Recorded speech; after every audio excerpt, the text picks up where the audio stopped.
Hello and welcome to Perfectly Paranormal, episode 66.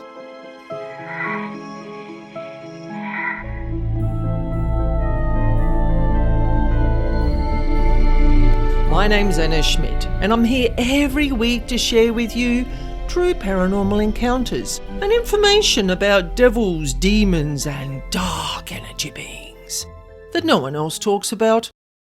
And today we're unpacking the devil's number, 666. We're going to look at what does it mean, where did it originate, and why people quake in their boots at the mere mention of it. And I've always found it fascinating that the devil needs a number assigned to him, and I do wonder why. We're going to delve into the religious aspects, superstition, culture, numerology, and also some mathematical references to 666. And you might be just a little bit surprised at how often 666 pops up in society. And why not talk about this intriguing topic today, as this is, after all, the 66th episode of Perfectly Paranormal.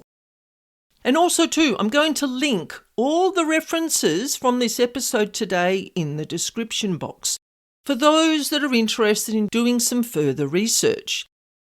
Now, I find it really confusing. This was a really confusing episode to research. Most of my episodes are purely just from my experience. But I honestly don't have any information for you about why the devil has to have a number and why it is particularly 666. Trying to research the basis for the devil's number, there's a lot of different aspects to cover, and there's a bajillion different opinions out there as to the origin of 666, as I found when I started delving into it. Like I said, I'm going to break it down into sections that hopefully shine some light, little pun there, on the devil's number, 666. Now, the most obvious place to start would be to look at religion. I did a fair bit of research on this, and I'm just going to keep it short and sharp because I can't stand long-winded explanations. And in the biblical interpretation, there were a few references to 666 as the number of evil or the devil. The book of Revelations, which is the final book in the New Testament, Revelations 13:18 states, "This calls for wisdom. Let the one who has understanding calculate the number of the beast, for it is the number of man, and his number is 666. Now, isn't that interesting? Now, that particular biblical passage has fueled many arguments online, as I found in many forums. And I imagine over the centuries, there's been lots of speculation and continuous interpretation as to what that actually means. And I do say it again. Why does the beast, as the devil is called, why does he need to have a number? And why is man's number 666? Does it refer to the darker side of man? Because as you know, we all have light and dark within us. And how we choose to live our lives is defined by which side we choose to use, really. Then I found this reference. This was interesting. I don't actually have the details of where I found this. It was in one of those many forums where you click on one post and then another post and then another post and you kind of forget where you came from. It says, "Now we know that the human man," and woman, obviously, but I'm just going to say man, as in human, "is a carbon-based being. And the carbon atom has 6 protons, 6 neurons, and 6 electrons. So the human number can indeed be viewed as 666. Now, isn't that fascinating?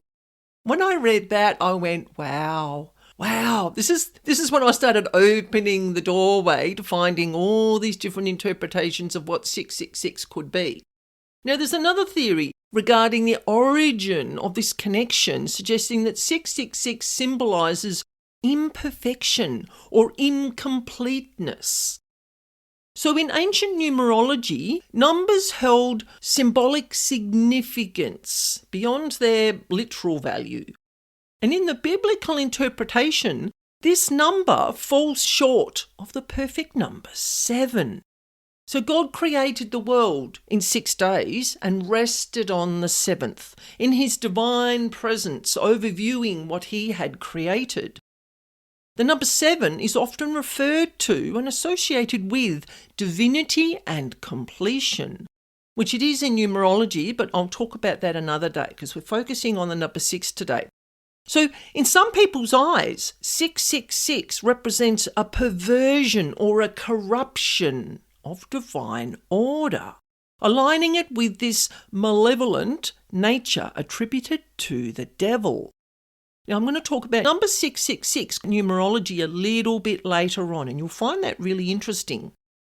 There's another reference that I linked to the association between the devil and 666 to historical figures and events. So during the time the book of Revelation was written, the Roman Emperor Nero was notorious for his persecution of Christians. Now, some scholars believe that the number 666 could be a coded reference to Nero, or Nero. I don't know how you say it, but you know what I mean. Possibly derived from gematria, and I'm not sure if I'm saying that properly, Gematria, which is a practice where letters are assigned numerical values. So in Hebrew gematria, the name Nero Caesar, transliterated into the Hebrew characters, yields the number value of 666, further strengthening that interesting connection. Now, let's move on.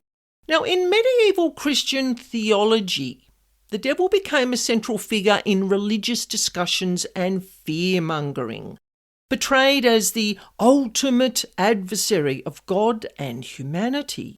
And also during that time, apocalyptic beliefs were quite prevalent, keeping the people frightened and thinking about all doom and all gloom, especially with these interpretations of revelations. They were especially influential in people's minds. And some people are like sheep and they just want to be told how to think, and they just follow whatever they're told. And the number 666 was interpreted as a sign of impending doom and destruction. Now, another reference I found in one of these sites that I just didn't write down, would have been in a forum, I imagine. I found this reference to the number 666 as an upside-down version of 999, which is thought to be the divine number. But as you remember, other references said that 777 was the God number. So really, I'm just totally confused. I think this is all designed to confuse us, to keep us in the dark, little pun there, to keep us in the dark and to keep us wondering and to keep us on our toes in that fight or flight mode. Right, this is what all this is about. It's all just a whole heap of keeping people frightened, fearful, and controlled. We're not going to get on that soapbox. So let's look at numerology. This is one of my favourite things to do. I'm a bit of a numerology buff, as you can probably already tell. I love numbers and the vibrational combinations that come with different numbers, usually birth dates. What numerology does, if you look at a person's birth date, you can define through the Pythagorean numerology that I used to use, different characteristics about the person. Now we're going to look at 666 as it is a triple vibration of the number 6 characteristics. So it carries more power. The more of a repeated number, the more that influence has. The 6 vibration in Pythagorean numerology represents creativity, art, willpower, focus, being of service, empathy, love, home, family, and responsibility, and accountability, just to name a few. Every number has an opposite vibration. So 6 can also represent being mentally and emotionally unstable at times, a little bit unbalanced, depending on where your life's going, what sort of traumas and what sort of things are happening in your life at that time, and how you handle them and how vulnerable you are. So this unbalancedness, is that a word? I don't think so, but we're just going to use it, is the opposite of that creative side of number 6. And people who are a number 6 quite often spend so much time giving their energy and their attention to others, being of service to others, that they literally just forget to charge their own batteries. They don't look after their own welfare. And they can fall into that being totally mentally and emotionally drained. And I'm not quite sure how it all relates to the devil.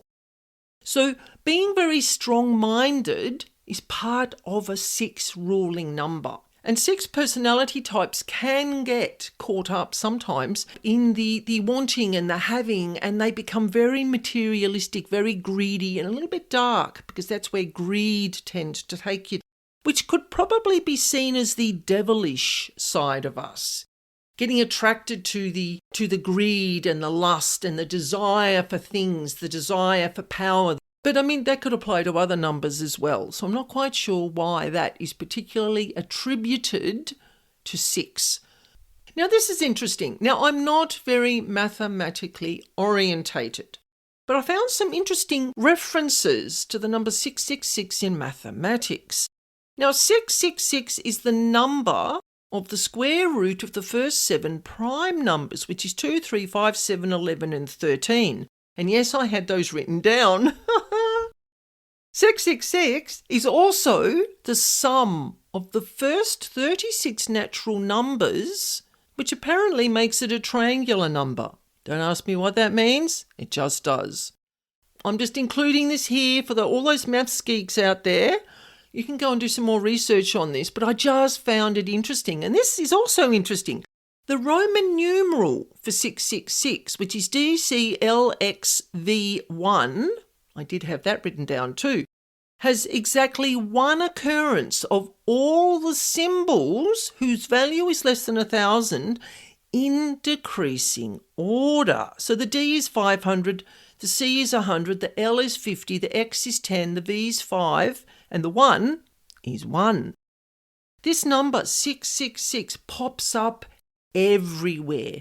And when you start looking for it, you find more and more references to it. Now we're going to look at superstition and cultural thinking. Now the cultural significance of 666 extends beyond religion into literature and art, referencing the devil's number to invoke fear of temptation, becoming evil, paranoid, and sometimes fear, dread, and a whole plethora of other emotions. And I think this goes back to the religious connotations from the early medieval times, is that we've been trained to fear this number. So once that fear's in place, whether it's conscious or whether it's subconscious, or whether it's carried through the generations, this number 666 is a tool that is used to control people using fear of hell and damnation and burning and the devil. And quite often, art and literature and the movies will use graphic artistic interpretations of the devil and his actions to instill fear in people. Now, I went through a phase of creating memes a while ago, and as you can imagine, they were all along the paranormal lines. And when I went looking for suitable images, because it was part of a Facebook group, but they had to be historic art references. So when I put into the Google historic devil images, there was so much that came up. It was unbelievable. And most of them were pictures of a dark black or red devilish figure devouring humanity. Not only art, but all the way through horror novels, right through to very graphic and sometimes quite interesting psychological movies. There seem to be masses of these movies that use this devilish deliverance method to harness fear and to control people. You don't often see 666 mentioned in movies, but this imagery of the devil, of the fear of the possibility of the devil coming to you, is used as a control mechanism. Now, back in episode 59, I did a whole episode unpacking paranormal drama. Now, why I'm saying that is because people love drama. This is why we have the art, the movies, the books, the graphic novels, anything that depicts the devil as this evil, demonic, obviously, this creature that is going to devour humanity, or we're all going to go to hell and fire and brimstone and burn for all of eternity. It's a whole heap of rubbish, but we're not talking about that today. This association between 666 and the devil, it just continues to create more and more drama, and it just captivates the minds of audiences, and it taps into their religious or their primeval fears and their anxieties about the unknown and the supernatural, about the paranormal world that's around us. But it's just fascinating the way we've been corrupted, that's the word that came to mind, the way that our minds have been corrupted to fear this number 666. I don't actually fear it because I see the numerology side of it. I'm like, wow, 666 is either a very powerful vibration, it's someone who's really out there being of service to humanity, or they're living and wallowing in their own self-pity and their worry and their anxiety and why does no one take any notice of me? That's the two different sides of that 6 vibration. Now, many people's superstitions and beliefs around this number 666 can sometimes view it as an omen of bad luck. This belief can influence these people's decision-making processes, the way they focus, the way they function. It can lead individuals to avoid useful situations sometimes, or going to certain locations, or having particular objects that are associated with that number. So what I mean by that, I'm not talking satanic objects. I'm talking street addresses, or someone might get a new car and the license plate just happens to have 666 on it and they think, oh no, I can't have that, it's going to be bad luck. If I got a number plate like that, I'd be like, wow. That to me, because I focus on the positive side of the 666, it's all about where your intention goes. Now, in one of the forums, I found a poor young man who was very, very distraught. And he was in one of these forums trying to get some clarification about bad luck. Now, he said he'd never had a lot of bad luck in his life, other than people avoiding him when they knew what his birth date was because of this fear of the 6. Now, his birth date was the 6th of June, 2006. Okay, so there's the 666 and you've got the 2 thrown in, but most people wouldn't even see that. So if I looked at that birth date, so the 6th of June, the 6th month, and 2006, you've got the number 20. So 6 plus 6 plus 6 plus 2 equals 20. 2 is highly productive. It's in the arrow of the planner. It's in the arrow of emotional balance. It is the intuitive number. That's a very powerful number. So that young man shouldn't worry about the 666 because that says he's going to be very overly responsible, overly accountable. He needs to be aware of not wearing himself out, but just live a more balanced life. Look after himself, but also be of service to others. But no, that's not how people looked at it. He wrote down things like, people avoid me, people hate me because I've got 666 in my birth date. And I really feel that that's quite sad, that people can be so superficial and limited in their thinking. Because really, that's going to impact that young man's self-confidence. It's going to impact his behaviours, his personal growth, and how he feels that he fits into society. So I hope that as he grows and matures, he can see beyond the numbers. Hopefully his spirit guide team will draw him towards numerology and he can do some research and some understanding.